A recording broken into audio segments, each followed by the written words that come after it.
You've seen it happen. Your flight is delayed. The board turns yellow, then red, and suddenly a simple 1-hour journey becomes a half-day headache. But why do flights actually get delayed? Today, we're going behind the scenes, into operations rooms, scheduling algorithms, air traffic systems, and weather networks, to understand how flight schedules are created, why disruptions happen, and why one small glitch can affect thousands of passengers around the world. Airline scheduling isn't random. It's a highly structured process, planned 6 to 12 months in advance. It's a giant global jigsaw puzzle that involves 4 key pieces that all have to fit perfectly.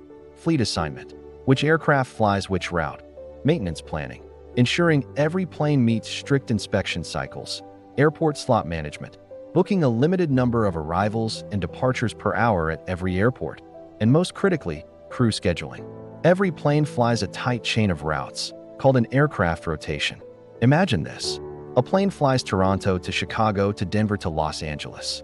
If the first flight from Toronto is delayed by just 30 minutes, the aircraft arrives late in Chicago, delaying the next flight to Denver, which then misses its window to LA.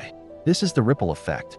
The smaller the airline's turnaround time, the time between landing and taking off again, the more vulnerable the entire network is to this domino effect. Then there's the invisible wall airlines cannot break: crew scheduling. Crew members follow strict aviation safety rules known as Flight Duty Time Limitations, or FDTL.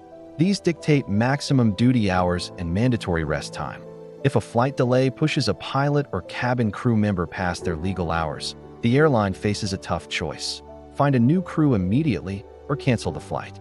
This rule is one of the most common, yet hidden, causes of major delays. So what are the biggest triggers for these disruptions? Unsurprisingly, weather is the single biggest cause. And it's not just the weather at your airport. Low visibility means slower takeoffs.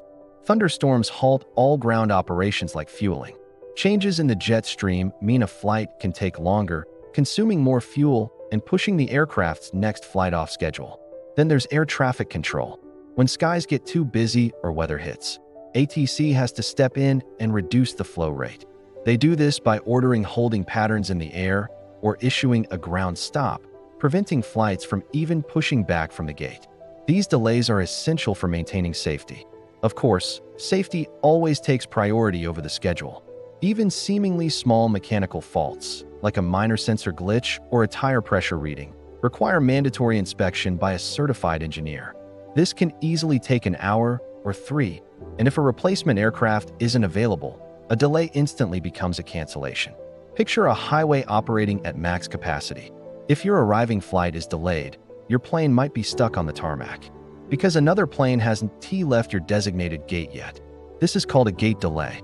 And remember, a snowstorm in Chicago can delay a flight in Miami because the crew or the aircraft for the Miami flight was supposed to arrive from Chicago. This global interconnectivity means a single local event can lead to network chaos lasting for days. To understand a real-world disaster, let's look at Indigo, India's largest airline. Like many low-cost carriers, Indigo operates on a model of high aircraft utilization and minimal buffer time to keep costs low.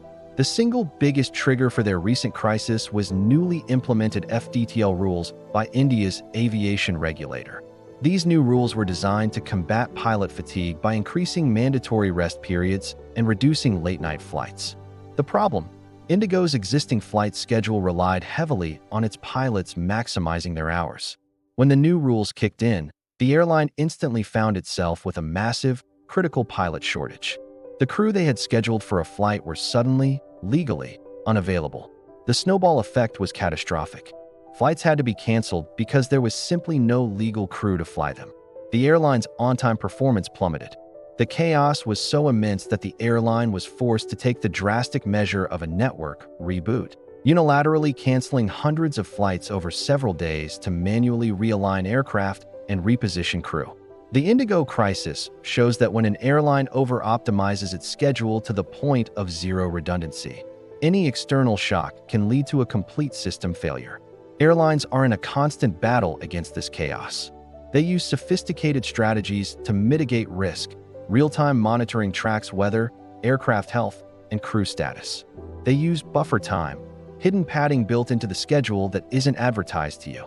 and they rely on reserve crew, keeping pilots and flight attendants on standby at major airports to fill sudden gaps. They're also investing heavily in machine learning forecasting to predict delay patterns hours before they happen. Yet, despite all the technology, all the algorithms, and all the planning, aviation remains inherently vulnerable. The entire global system operates under one principle: everything is interconnected.